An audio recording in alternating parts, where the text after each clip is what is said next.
په ایمسل پروګرام کې تاسو موږ ته تاسو سره اکثر وخت دا رقم نوم راکړل چې دا کرښه چې د لیکلو ګور دا رقم دا ګوره لیکل مخکې ځي نو موږ غواړو چې د کرښې له پاسه لیکل دی راسي نو د دې لپاره به داسې وکړئ چې دا د عرب د هغه سره ولې د نوم او د دوه نقطو ترمنځ دلته به ټیپ بټن به پریس کوئ بیا به دلته ودرېږئ دې کې د هم ټیپ بټن به پریس کوئ جاب سره به ودرېږئ دلته هم ټیپ بټن به پریس کوئ او برانچ دلته به ودرېږئ دلته هم دا ټیپ بټن به پریس کوئ کیبورډ څخه بیا به ټول دا رقم ته دا به ټول سلیکټ کوئ کله چې دا سلیکټ کړئ بیا به لاړ شئ انزرټ ټیب ته انزرټ ټیب ته چې لاړئ دلته به ټیبل واخلئ ټیبل کې دلته انزرټ ټیبل دی نو دا ټول ګوره رقم دا ټیبل کې راځي ټیبل دا رقم ته ایډجسټ کوي د دې څخه ونیسئ دا رقم د خپل نښه راځي ګوره کاش بیا کې دا چې ایډجسټ هم کوي دا به هم دا نور به هم دا رقم دا ایډجسټ کوي د خپل خوښې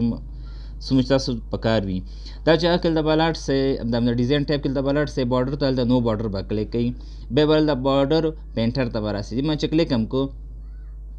بیا به دلته راسئ دلته به دغه لاندې باټم بارډر به ورکړئ دا چې کله ورکړو ګوره داسې به پرې کلیک کوئ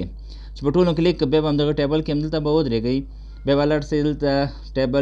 ټیبل لیاوټ ته ټیبل لیاوټ ته چې لاړئ دلته به ویو ګریډ لینس دا به ډي اکټیو کوي نو دا رقم ګوره هغه پاکي اوس که لیکل مونږ کوو ګوره کرښه نه پاکېږي نو د هغې له پاسه لیکل کېږي